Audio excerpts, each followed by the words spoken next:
Hello students, स्वागत है आपका मेरे वीडियो चैनल में। जैसा कि आप जानते हैं, मैं अपने वीडियो में छत्तीसगढ़ से संबंधित महत्वपूर्ण बातों को बताती हूं जो आपके कंपटीशन एग्जाम में आता है या पूछ सकता है। आप जानते हैं कि हर जगह आप पुस्तक को नहीं ले जा सकते हैं, लेकिन मोबाइल जरूर आपके साथ में कहीं फंस भी जाता है। तो आप इस 5 या 10 मिनट के वीडियो से आप छत्तीसगढ़ के महत्वपूर्ण तथ्यों के बारे में जान सकते हैं। जैसा कि आप अगर मेरा पहला वीडियो आप देखते हैं या देखा होगा, तो फिर इसके पहले वीडियो में मैंने आद्य महाकल्प के अंतर्गत आने वाले आर्कियन सेल के बारे में बताया था। आज की इस वीडियो में हम आद्य महाकल्प के अंतर्गत आने वाले धारवाड़ सेल के बारे में जानेंगे। तो चलिए बिना देर किए हुए हम आज का यह वीडियो शुरू करते हैं, जो है धारवाड़ सेल। तो सबसे पहले तो धारवाड़ सेल आपका आद्य महाकल्प के अंतर्गत आता है। इस धारवाड़ सेल का निर्माण युग देखेंगे अगर आप, तो इस युग को प्री कैम्ब्रियन युग कहा जाता है, या बोल सकते हैं धारवाड़ सेल का निर्माण युग या युग प्री कैम्ब्रियन युग में हुआ है।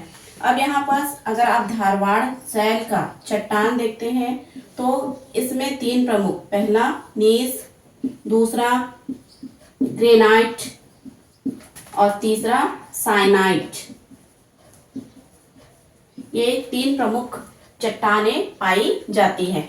और ये चट्टान जो रहती है, ये सबसे प्राचीन अवसादी चट्टान है। ध्यान देंगे। तो जैसा कि स्टूडेंट्स, धारवाड़ सेल का निर्माण प्री कैम्ब्रियन युग में हुआ है। इसकी जो प्रमुख चट्टानें हैं 3 प्रकार की है, पहला है नीस, दूसरा ग्रेनाइट और तीसरा साइनाइट। यह चट्टान सबसे प्राचीन अवसादी चट्टानों में से एक है, या बोल सकते हैं आपका सबसे प्राचीन अवसादी चट्टान है। यदि हम इसका नामकरण देखते हैं कि इसका नामकरण धारवाड़ कैसे पड़ा, तो यह सर्वप्रथम कर्नाटक के धारवाड़ जिले में प्राप्त हुआ था।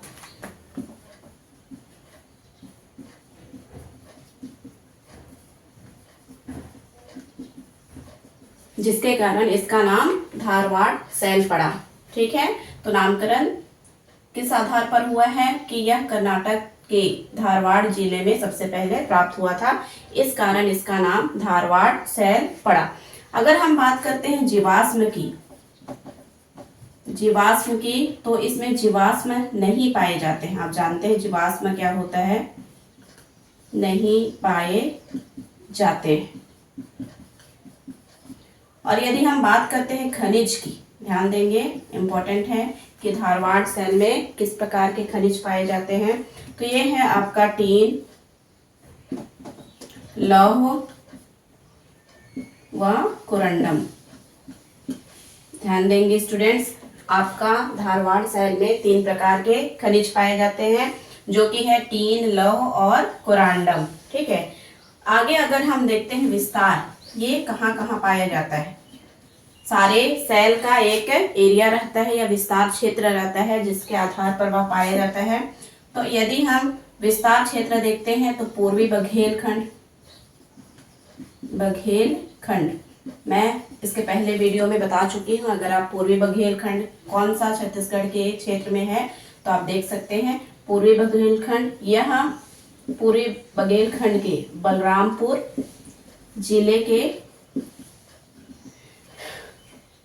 के आसपास के क्षेत्र में पाया जाता है। दूसरा अगर आप देखेंगे मैदानी, इसके बारे में भी मैंने पहले वीडियो में बताया है कि मैदानी क्षेत्र छत्तीसगढ़ के किस क्षेत्र को कहा जाता है। तो यह मैदानी भाग अर्थात छत्तीसगढ़ के मध्य क्षेत्र में पाया जाता है। ठीक है, मैदानी मध्य छत्तीसगढ़।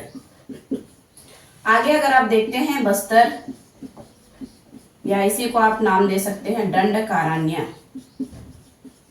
ठीक है, तो दंडकारण्य में यह बीजापुर, जगदलपुर, दंतेवाड़ा और आपका भानु प्रतापपुर में पाया जाता है। ठीक है स्टूडेंट्स, ध्यान देंगे आपका विस्तार क्षेत्र जो धारवाड़ सेल का है वह पूर्वी बुंदेलखंड जो कि बलरामपुर जिले के अंतर्गत आता है छत्तीसगढ़ के उत्तरी भाग में।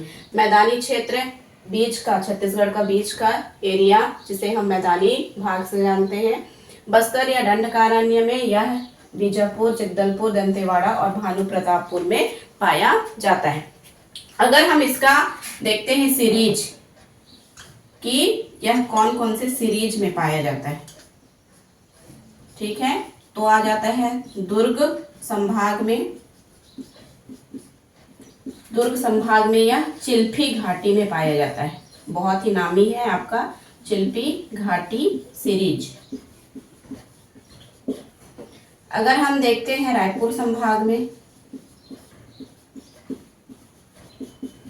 तो यह रायपुर संभाग के सोना खान, ध्यान देंगे स्टूडेंट्स, सोना खान सीरीज होता है। और इस सोना खान सीरीज में ये डाइक चट्टान के रूप में पाया जाता है, डाइक चट्टान के रूप में। और इसका जो रंग रहता है डाइक चट्टान, यह गुलाबी रंग का होता है। ये बहुत ही इम्पोर्टेंट है कि रायपुर संभाग में यह सोना खान सीरीज में यह डाइक चट्टान के रूप में पाया जाता है और गुलाबी रंग का होता है। आगे अगर हम देखते हैं बस्तर संभाग तो यह बस्तर संभाग लौह सीरीज के रूप में पाया जाता है। हम पहले ही पढ़ चुके हैं कि इसकी जो प्रमुख खनिजे हैं वह टीन, लौह, कोरंडम है। तो बस्तर संभाग में यह लौह सीरीज के भाग में पाया जाता है। इस प्रकार आप देख सकते हैं स्टूडेंट्स की आद्य महाकल्प के अंतर्गत 2 सेल है, जिसमें से पहला है आर्कियन सेल जो कि हम पढ़ चुके हैं, दूसरा है धारवाड़ सेल जिसके बारे में आज मैंने आपको बताया कि धारवाड़ सेल का निर्माण युग प्री कैम्ब्रियन युग में हुआ है। इस धारवाड़ सेल की प्रमुख चट्टान 3 है, नीस, ग्रेनाइट और साइनाइट। और यह चट्टान सबसे प्राचीन अवसादी चट्टान में से है। नामकरण अगर आप देखेंगे कि इसका नामकरण धारवाड़ सेल क्यों पड़ा, तो यह कर्नाटक के धारवाड़ जिले में सबसे पहले प्राप्त हुआ था। जीवाश्म इसमें नहीं पाए जाते हैं। प्रमुख खनिज टीन, लौह एवं कोरंडम है। विस्तार क्षेत्र अगर आप देखेंगे, ठीक है, तो ये पूर्वी बुंदेलखंड में बलरामपुर जिले के आसपास होता है या बलरामपुर जिले को कवर करता है। मैदानी क्षेत्र में यह छत्तीसगढ़ के मध्य भाग में पाया जाता है। बस्तर में यह बीजापुर, जगदलपुर, दंतेवाड़ा व भानु प्रतापपुर में पाया जाता है। जबकि अगर हम इसकी सीरीज देखते हैं, सीरीज एक लंबा रहता है, लंबा क्षेत्र रहता है, तो दुर्ग संभाग आपका चिल्फी घाटी सीरीज में पाया जाता है। रायपुर संभाग में यह सोना खान सीरीज में पाया जाता है और सोना खान में यह स्पेशली डाइक चट्टान के रूप में पाया जाता है और यह डाइक चट्टान गुलाबी रंग का होता है। बस्तर संभाग में यह लौह सीरीज में पाया जाता है। तो आप देख सकते हैं स्टूडेंट्स, यहाँ कुछ महत्वपूर्ण छत्तीसगढ़ के बारे में जानकारी है जो कि आपके कंपटीशन में मुझे उम्मीद है जरूर ही सहायक होगा। तो आज का यह वीडियो हम यही समाप्त करते हैं। इसी प्रकार छत्तीसगढ़ से संबंधित छोटे छोटे वीडियो प्राप्त करने के लिए मेरे वीडियो के साथ बने रहिए। तो चलिए आज का यह वीडियो हम यही समाप्त करते हैं। धन्यवाद।